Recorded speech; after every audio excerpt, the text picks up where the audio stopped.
The following has been recorded at Cairn University. Any reproduction of this recording without the express permission of the university is prohibited. Good morning, everybody.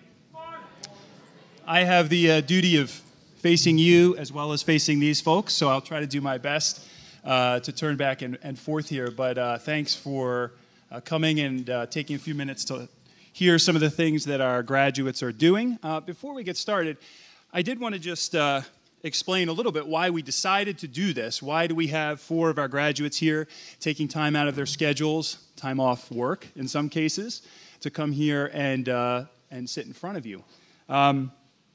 As I was thinking about this, I was thinking about Hebrews 11. And, in that passage, the writer talks about so many who have gone before us by faith. Remember that familiar passage? By faith, Abraham, by faith, and so on. And I was thinking, probably a lot of you, as you come through those doors this morning, that you seem excited and exuberant and that sort of thing, perhaps may be a little bit discouraged or a little bit frustrated or a little bit tired and in need of some refreshment. And passages like Hebrews 11 offer us that kind of refreshment, right? As we see people who have gone before by faith and by God's grace have endured. So, as you listen to the panel this morning, I'd encourage you to think about that as you go through whatever challenges you face today, seeing these folks who not all that long ago where you are, they have endured and they are out and successful, enjoying life and its riches and benefits, not its literal riches maybe, but its other riches. And I really do hope that this is an encouragement to you. And this is one of the things that our alumni can do for our current students, to encourage them, to build them up, and hopefully to inspire them. So I do hope that you will get some of that this morning. And thank you for the questions as well that a number of you sent in, and we will be hearing from some students via question form. All right, panel, let's get started. We'll take these mics, and when it's your turn, you can pass them around and that sort of thing. You ready? Okay. The first thing that I wanted to do very simply is to have you go through, tell us your name, tell us what you do. If you'd like to say a word about family, that sort of thing, you could, but don't have to. Kevin Scare, why don't we start with you? Go ahead. Kevin Scare. I am the principal at the Christian Academy, located straight down 95 here, about 40 miles, right on the border of Delaware and Pennsylvania. We've been in existence for 64 years, and we are an outreach to the city of Chester primarily. So we have about 360 kids, K through 12. I've been there 20 years at TCA. Right after I graduated here from PCB at that time, we then planted down there, my family down there. Father of 4 kids, 18, 16, 14, and 12, and absolutely loved being here at TCA, and now principal. Went through the education department here and master's here as well. Hi, my name is Becca Britton, and I'm a licensed clinical social worker. Yes. And there's a male that screamed, I think. That's exciting. I work with teenagers in the public school setting that are at risk. I work with about 40 kids a week, and I work with their families and the teachers just to try and help them be successful in the school setting or help them get back from alternative settings. And I love my family. Half of them live in Canada. There you go. Hey, guys. Whoa. Sorry, my voice projects. Let me hold it down here. Sorry, sound man. My name is John Hardesty, and yes, my dad does teach here. Yeah. Yeah. That's good. I'm glad nobody booed. I didn't know what his reputation was. And I'm an artist. Any artists out there? Yeah. Okay. Let's work on that. I graduated in 2001, and I've got 2 little blondies, 1, 2, 1, 4, Sam and Violet, and yeah, that's it for me. Morning. My name is Kyle Canty. I graduated from Cairn back, it was PCB back in 96, undergrad, and then 98, Christian counseling, master's degree. I work for Lifeway. I handle missions teams. I handle logistics for missions teams coming into Philadelphia. looking to do ministry within the city. I'm also an assistant pastor at a church in Philadelphia in West Oak Lane, Great Commission Church. And I also work for the state convention for Pennsylvania Southern Baptist. I am married, been married for 14 years. My wife and I, thank you. My wife also is a graduate of Cairn, and we have 3 kids, 10, 11, 10, and 1. So my life is busy. Oh, wow. Yeah. Stop. Over. You started over. Easy there, easy. Moving on. All right, we'll get to the questions now. Thanks, panel, for introducing yourselves. And we don't have to go in order here, and you can sort of fight for the mic or push off the mic, whatever you prefer to do as we go on. First question, why did you originally choose to come to Cairn University when you did? What was the thing that brought you here that actually made you want to come to this place? Becca, you have the microphone. How do you start? I did not intend to come here. I fully intended to go to another school with a completely different major. And God has a really good sense of humor, if you don't know that already in your life. But I came on a weekend to one of the visits that you could sleep over. And I met the staff and I met the students, and that was the first thing. And then the other draw was that I would get a biblical foundation, that the professors, no matter if it was social work or I was learning something in relation to finance, that I was going to have a biblical foundation, and that was going to sustain me no matter where I went, no matter what I did. Kevin, you mentioned one time to me, interesting story about how you actually got here. Do you mind sharing that? Yeah, really, actually kind of weird. Many of you probably know Dr. Marty McCullough and her husband, late husband.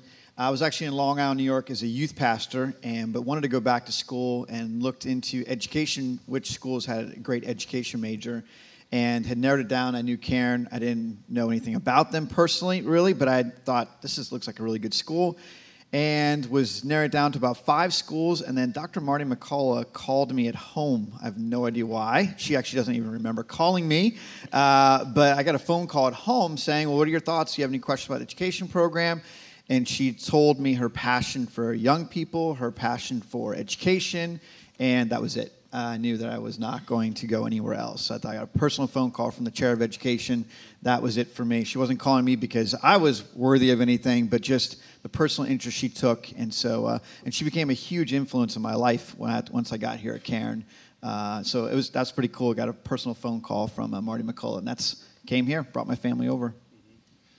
Which seems to have been a hallmark of this place for many, many years, and I'm sure many of you students would attest to this too, that the professors take a very personal interest in you as students, and you saw a lot of the quotes which we got from a variety of alumni as you were walking in, and a lot of comments there about this as well. So that's a great factor. Let's move on to another question.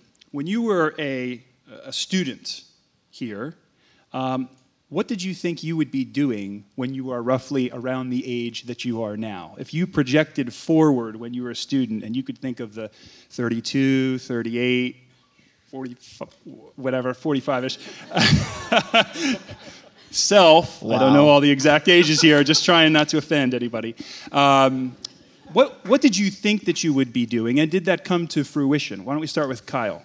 Well, when I initially came to Cairn, I was studying. I wanted to be a history high school teacher, American history, and I fully anticipated doing that until it came time to actually do a practicum within the school, and I realized I couldn't do it.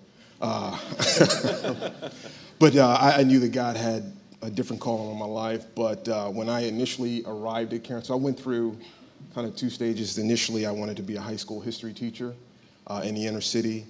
But eventually, I stopped running from the Lord's call on my life and kind of yielded to, pastoring, full-time ministry is what the Lord would have me to do.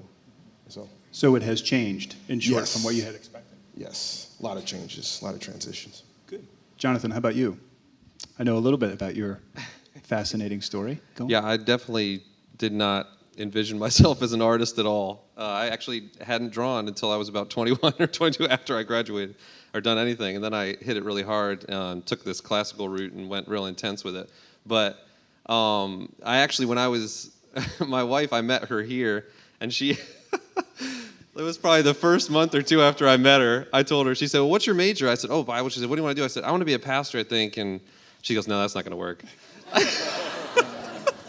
And I said, what the heck? I said, why would you say I'm not going to be a pastor? And she said, you won't do that for a living. Well, sure enough, I didn't. and I'm really heavily involved with my church. And, you know, I mean, I'm really involved. But I realized I started preaching in some churches, you know, towards just before I was about to graduate. And I realized I was like, I don't think vocationally this is what I want to do. And there were a number of reasons for that. But I didn't know at that time I wanted to be an artist. But it definitely changed. And my wife, typically, for her, she was smarter than me at the time, and she knew that was not my slant, and you know, so that's my story. Definitely changed. Go ahead. What about you, Becca? You seem like you knew exactly what you wanted to do. Oh, you would think that, wouldn't you? Yes. I do come across that way. Honestly, I do. I know it's obnoxious.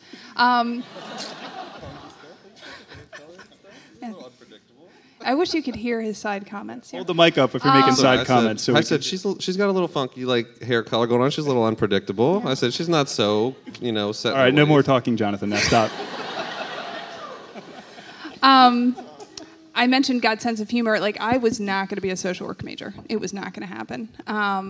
And God just continued. This atmosphere, the professors, and I had Dr. Tarr way back in the day, and then Lloyd Gustoso.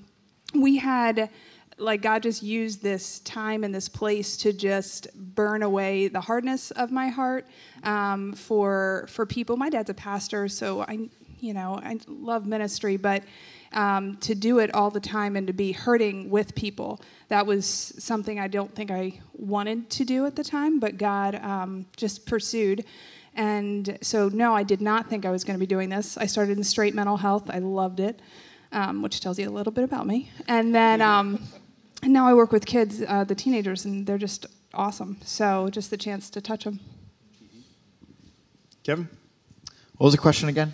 The question had to do with envisioning where you talked about this a little bit already, but envisioning, are you kind of where you thought you would end up when you were younger?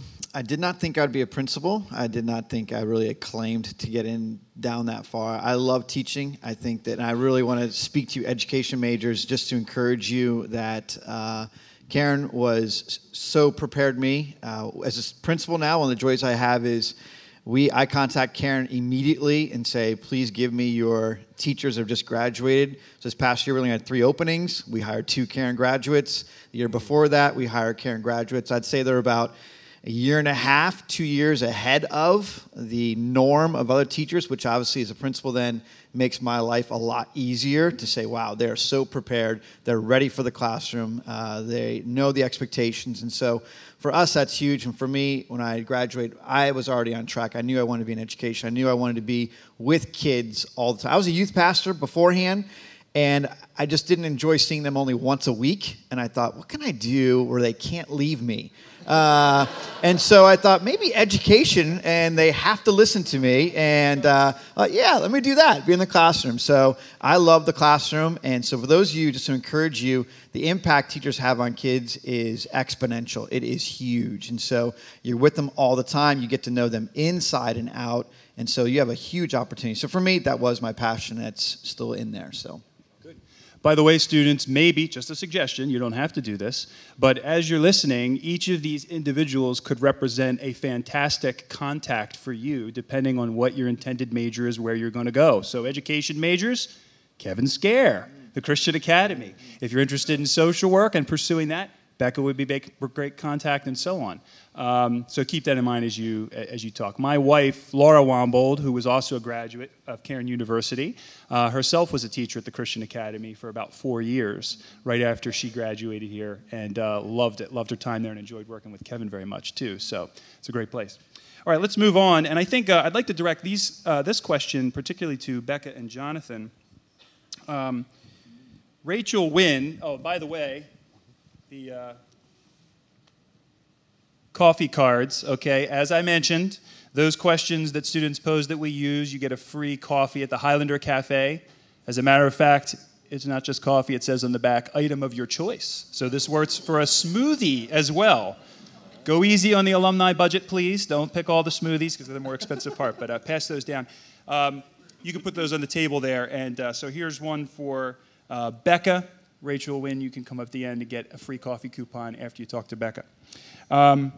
What are some experiences that you have had where biblically integrated learning was helpful in your career? And I pose this to you, Becca, and to you, Jonathan, because you're not in sort of a Christian context or a specific vocational ministry context. So the question is an excellent one. What are some experiences you've had where biblically integrated learning was helpful in your career?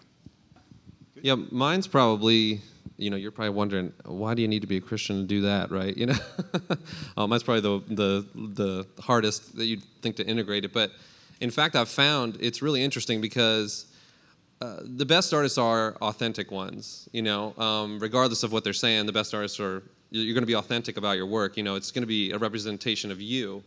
So I know guys that are nihilistic and mad at their parents, and and their art shows it, and they're great painters, really, really good, really skilled, but they're messed up, and their work shows that. And so for somebody like me, I'm on the classical side of things too. I'm kind of shifted that way. So a lot of the people that I interact with are really, they're really rationalists and big-time humanists and rationalists, and they're painting what they see in the natural world, but they think that's all there is. So a lot of the guys that I hang out with are saying things like, God is dead, and it's a fairy tale, and what about the flying spaghetti monster and all that? I have conversations like that, if you guys know what I'm talking about, that kind of a thing. And so for me to kind of step into that world and say, here's my work, I'm not bashing you over the head with, painting crosses and painting, crowns of thorns in every single one of my paintings. I'm just painting what I love, but my worldview is reflected in that. So it comes up in every conversation, and it comes up when I talk to my students too, and my students will say, well, what type of work should I be doing? I say, well, that's, I start to talk to them about my motivation for what I do in my paintings and things like that. And I've had lots of different students come and study with me and spend time with me. Bisexual people come stay to my house, they're studying with me, and things like that. So we've had crazy conversations. One of my students his parents were Jewish, and he's a bisexual, and he ended up, rejecting Judaism and was really mad at anybody that believed in God. And so I get to talk to people like that. And so I feel like in a lot of ways, I'm really kind of on the front line because those people are not expecting a Christian to step in, and hopefully the skill that I exhibit gives me the open door to walk in, and then gives me credence to be able to kind of talk to them. But it's vital. I mean, it's vital. I think if I wouldn't have come here and learned how to integrate Christ and just integrate the concepts of God and the fundamentals into what I do, I would kind of be in trouble. I think I'd probably start going that route a little bit, but I really learned how to internalize all of that here and really make it my own. And so now it's almost, when I encounter someone like that, it's a real faith-building experience for me instead. So, good. Okay, thanks. Moving from the very sublime to the maybe not ridiculous, but somewhat more practical and everyday, I have a question here from student Scott Barber, which I will direct to Mr. Kevin Scare, and I have a particular reason for doing so. Mr. Barber would like to know, did your time at Cairn change your view or perspective or your preference on drinking coffee? I ask because you've brought Dunkin' Donuts with you onto the stage here. Before I answer that question, I have a confession to make. I did go to a movie when I was here enrolled. Yeah. Because at that point, you weren't allowed to go to movies. Did you guys have that rule too? No movies? Or did it change? I think it just changed. Oh, it changed. I'm the oldest person in this room, probably. But I did get in trouble. I went to the Lion King over Christmas break. So I just want to get that out right now. The whole Simba. I felt guilty. And I remember thinking, I shouldn't be here. And I was married. My wife's like, it's okay, it's okay. And I'm like, I feel so bad, we got to go. I actually walked out. I walked out of Lion King because I did not, I know. So I had that really, so anyway, believe it or not, it's going to sound really stupid. I really don't drink coffee, but here I have it. Probably once a month I drink coffee. I did not drink it when I was a student here at Cairn. I'm not a big coffee drinker, to be honest with you, but I like it when it gets a little cool outside. I'm like, I like something warm, and so I choose coffee. But that's it. Great question, by the way. Very bizarre. Thank you, Scott. All right, we'll go on here to another student question. I'm going to pose this one to Jonathan. Jessica Hogue would like to know, coffee for Jessica Hogue at the end, how did your experience here at Cairn help you to find your first position, as in job, after graduation? None. No, I'm just kidding. Moving on. Thank you. No, I will tell you this. I did a total 180 shift when I left. So, but I will tell you this. I did learn work ethic here. Absolutely. I remember my first semester, and I was in Dr. Master. I was taking one of Dr. Master's tests, and now I think juniors here. I'm talking about senior, And so I was coming from high school. I'm like, yeah, I got this. I got a good grade point average, and I go to my first class, and the first test, it's like D-, and he goes, you didn't get this. And I didn't. And I was like, okay, I need to really apply myself here. This is not going to work just skating by. So I think that actually did carry over, because when I was training to be an artist, it was real intense. And even now, my friends are always like, what do you do? I see you go out to your studio. You don't do anything. It's in your backyard. What are you doing? Just like looking at cat videos on YouTube all day or something, Like, no, but I have to actually work harder than a lot, more consistently, and I have to be more self-motivated than a lot of my friends do. I don't have that structure around me. So I actually think it did help in that regard. But in terms of getting connections and things like that, not so much. Good. I wanted to pose a different one to Kyle here. We get a lot of questions, I think, many times from young people about the issue of calling. What is my calling and what am I supposed to do in life? And I think it's kind of interesting. I'm kind of nerdy with these things, but I always think words are interesting. And, if you look at the word vocation, you break it down in the etymology, the root of it is actually to call. So when you talk about a vocation, you're actually literally talking about a calling, like the word vocal. So, Kyle, what advice do you give to these students who may be, some of them, wrestling with the question of what is my calling in life? What is it that I'm supposed to do? And how do I figure that out? And that sort of thing. Well, in thinking about that question, I think about the struggle that I had when I was at PCB, PBU, Cairn. And just the resistance. One of the things that really helped me, on top of prayer, on top of just going to the Lord and looking at the scriptures, was an ongoing discipling relationship, someone who would walk with me through this major decision. And I think for a long time when I was struggling with my call in life, I discounted hearing from other people, other pastors.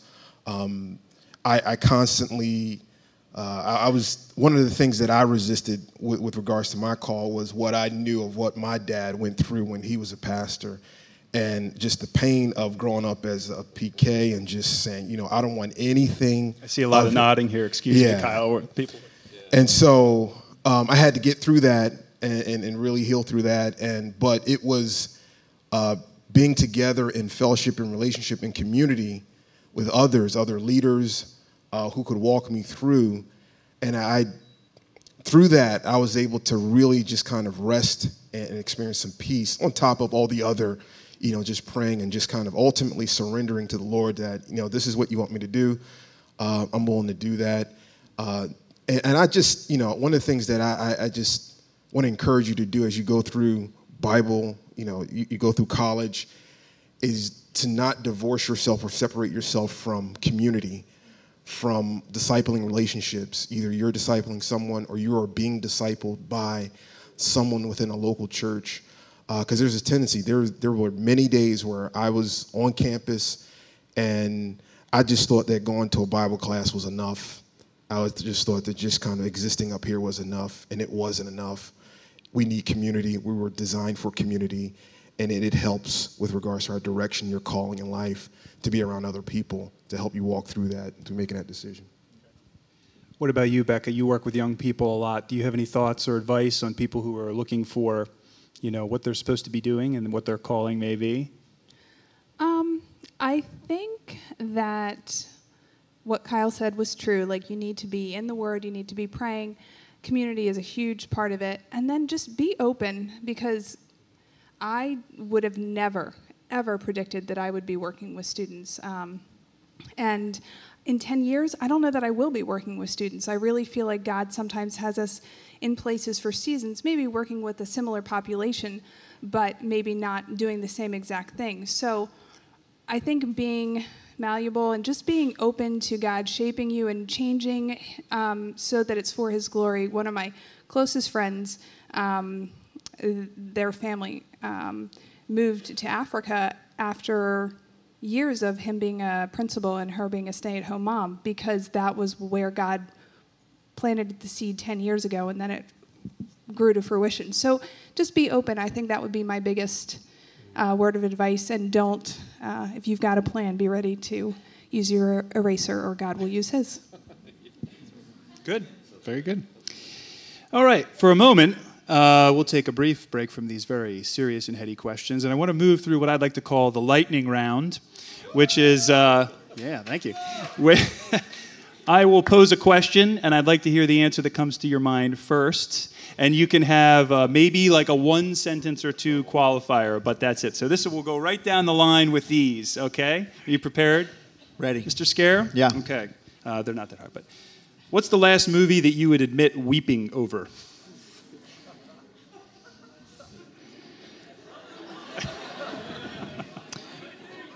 Wreck-It Ralph.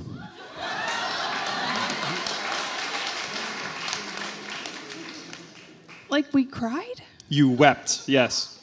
I don't do that much. I mean, this is going back crazy Aren't you a long. social work major? I thought there would I be know. plenty of emotion. I know. Untamed Heart. I don't Wow, think so. that's going back. What is that? I know. The Christian Slater, right? Yeah. Yes. Yeah. Wow. They're like, I did not weep at that film. You guys are like, I what? just- I know Who's of that Christian one. Slater? Okay. It's a long time ago. Yeah.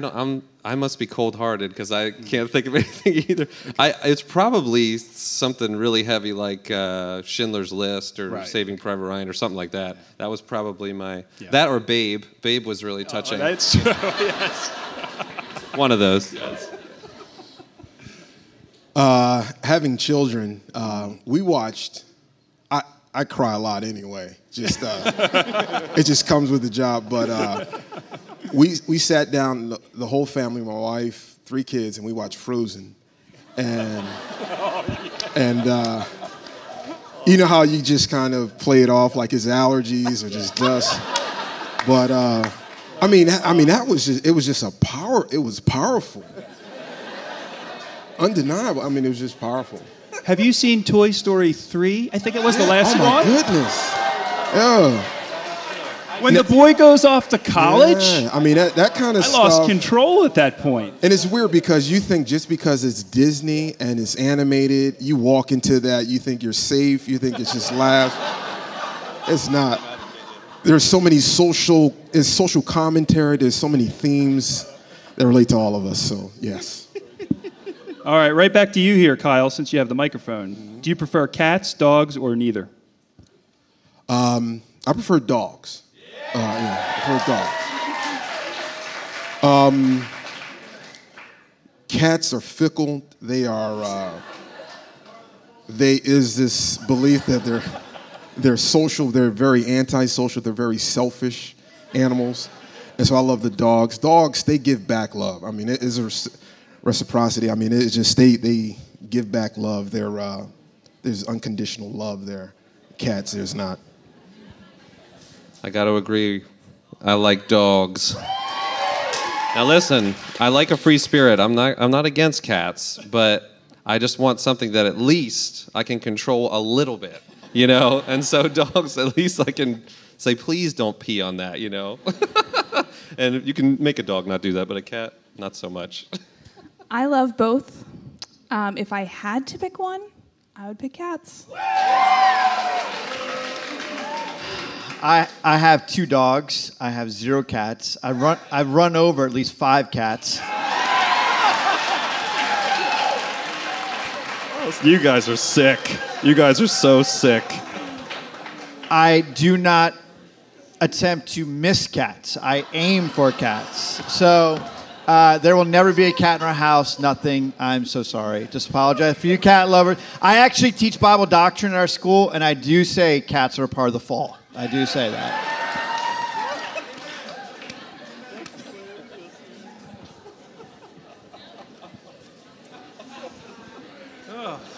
You work with You're kids. speechless. Yes, I actually just totally am confused for a moment and dazed. All right, it's hard to top that. When you look back at your time as a student at the university, what do you wish you would have done more of, and what do you wish that you would have done less of? You got the mic, Kevin. Okay, so we're off the lightning round for a moment. We might return, but More of. It was unique for me. I was actually a married student here, but it was difficult to just jump in and get involved. But I thought, but believe it or not, we did get involved in a lot of great opportunities we had here. Ministry was great. I think even do more ministry. I wish I had just not done the quota. I don't know if Cairn still requires that, the ministry. Does it still require the ministry, right? Okay.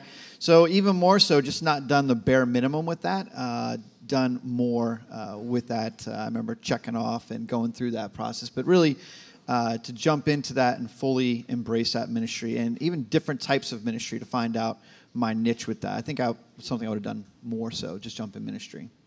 why don't we go right down the line with that one, maybe hear just a little bit from each of you.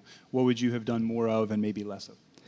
I commuted half my time, and then I lived on campus half the time. So it's a different experience, and I got a chance to work on campus. I played volleyball, and we just had a lot of fun. But I think, and then I got to help with chapels. So I loved music here, and P.S. the music here is really cool. So, but I think I would have done more having fun with people because I was really good at being in the library. I would have done more pranks, I think. That was when I had the most fun. And if I think about it, I probably would have done less pranks than I did. I think. No, but seriously though, no, I probably would do more pranks actually. But I kind of, it's funny on the other end now looking back. Which, by the way, actually, I don't think I'll get him in trouble. I won't get Jake in trouble at all if he comes back, right? I had a friend who, this used to be under construction, this center section in the roof up here. I had a friend who actually rappelled. It was like under construction. There was some kind of tarp or something. He actually went on the roof and rappelled down. So that tells you the level that my friends and I went to sometimes. Oh, so yeah. You guys can ask me those stories later. I won't admit to all of them. But on a more serious note, though, like when you graduate and you start, it feels really hard while you're here. Everything you're doing feels really hard, and it is very hard. But it actually gets harder later. You feel like, oh, I'm going to be done college, and then I'm going to work, and then it's going to be smooth sailing. But you actually have to work harder after you graduate, but you're more ready for it. But looking back, I think I could have worked harder in order to remember that stuff more and make it more a part of me. So, the Bible classes and things like that, on 13 years now on the other end of it, I've forgotten a lot of things. I took Greek, I took Hebrew.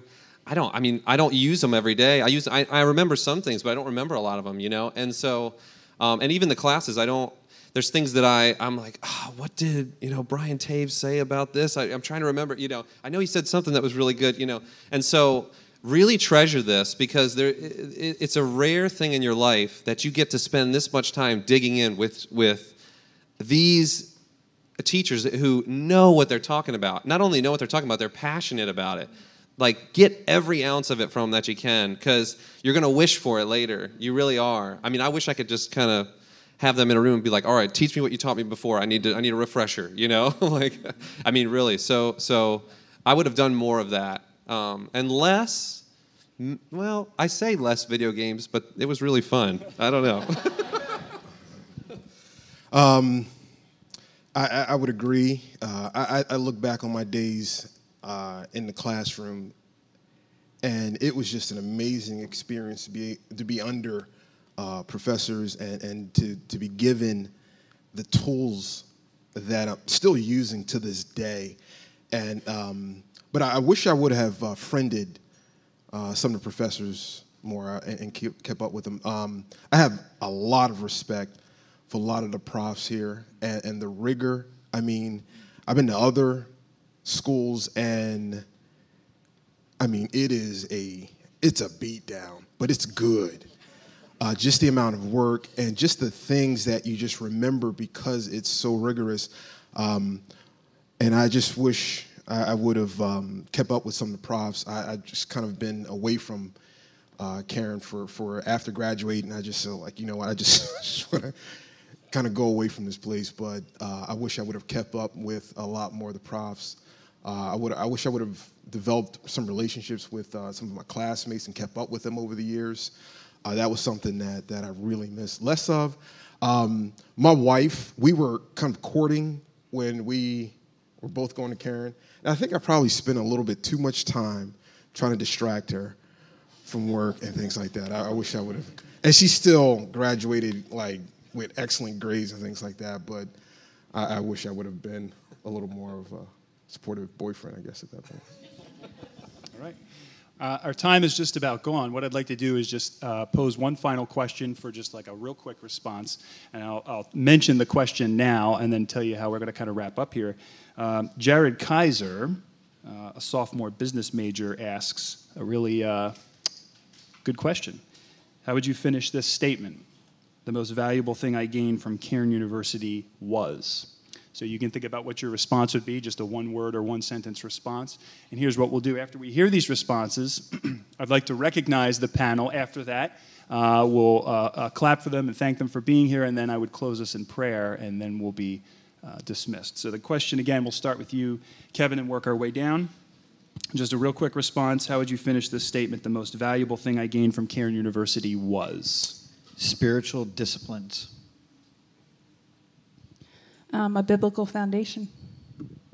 Proper perspective on how to approach life. Biblical worldview. Okay. Very good. Let's recognize the panel, everybody.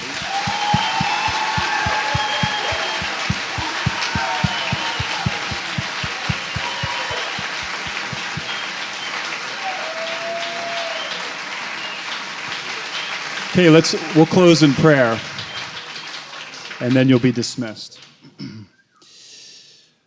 Our Father, we thank you for your faithfulness to us. We thank you that you have worked in and through us to declare us righteous before you because of what your Son has done for us. Thank you for the examples of faithfulness that you have put before us in your word and in person. Thank you for these faithful brothers and the sister who have shared about their experience. May we all leave here refreshed and inspired to once again lay down ourselves and live in a way worthy of the calling to which you have called us. For this is the only way to live, indeed the only way worth living. And so we give you all the praise for this, and we pray in Christ's name. Amen. You're dismissed.